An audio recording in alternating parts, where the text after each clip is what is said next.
Now, in April 2014, the world woke up to unusually sad news about the kidnapping of 276 girls from a government school in the Nigerian town of Chibok. The Boko Haram extremist group claimed responsibility, but as days turned into months and years, the spirited fight to bring the girls back home began to fade. But one woman, Isha, Sesay, is vowing to keep the memories of the girls alive.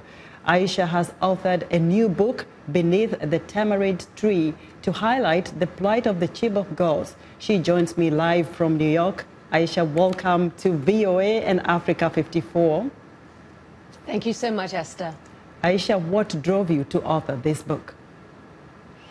You know, as someone who worked at the time at CNN when the story broke and covered it in those days and weeks, it struck me deeply on a personal level as somebody who is African, as someone who's a child of a woman who grew up in a place not that dissimilar to Chibok in neighboring Sierra Leone. The story had deep personal resonance for me, and I was struck by how the story was everywhere for the briefest of moments, and then it just seemed to disappear off everyone's radar. But I stayed on the story, maintained connections with the community, with activists, and when the girls were released, the first group in 2016, the first group of 21, I flew to Nigeria to cover their release for CNN.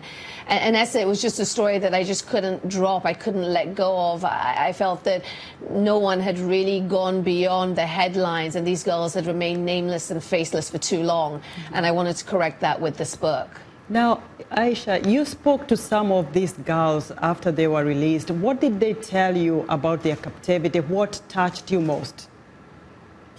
I think what really was hard to get my head around was that their captors weren't just focused on obviously taking them hostage and separating them from their families physically, but they were also hell-bent, if you will, on making sure that they converted to Islam, forcing them, pressing them to marry their captors, and just generally the psychological torment was constant.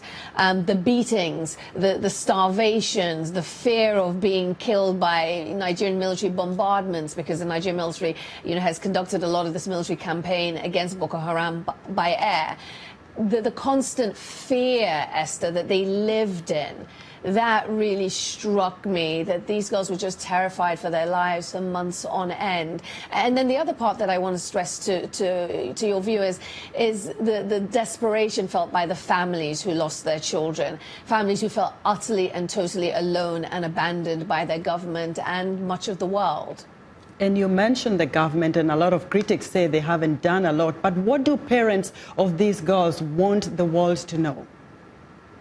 You know, 276 girls were swept up that night, 57 escaped in the hours afterwards, and then 219 disappeared into the forest. Everyone should know that 112 girls are still unaccounted for, right? So 112 families are still grieving, Esther. 112 families are begging the world to use its voice, its collective voice, to pressure the Nigerian government to show what they are doing, to find these girls, to account for them, to bring them home. You know, these girls matter, and that's the other reason I wrote this book. African children matter. African girls matter.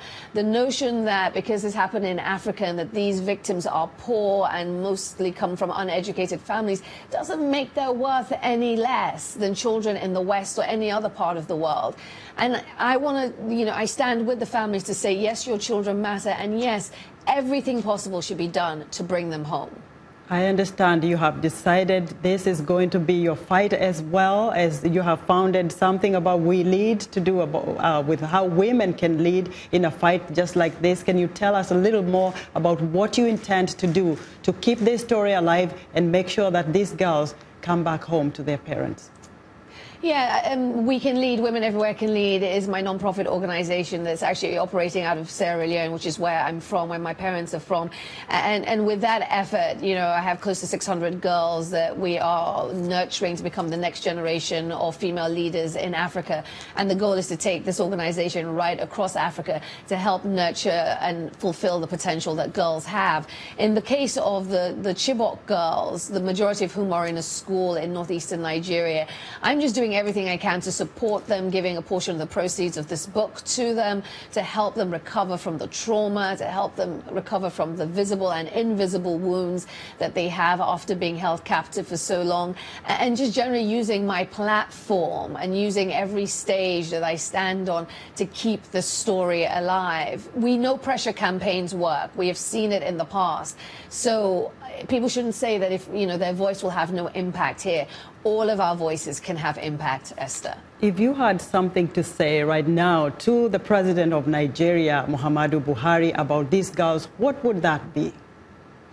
Listen, the president of Nigeria deserves the credit for bringing 103 girls back. Nobody can take that away from his administration. But it is unconscionable that the parents are left in a limbo, in a darkness where they feel completely unsupported and unspoken to. So my plea to President Buhari is speak to these families, engage these families, share what you are doing. I understand it is difficult. Boko Haram has splintered. This is a hard road, but you are president and the power lies with you and with the assets of the state to walk this road and do what you can to account for the girls and bring those you can back.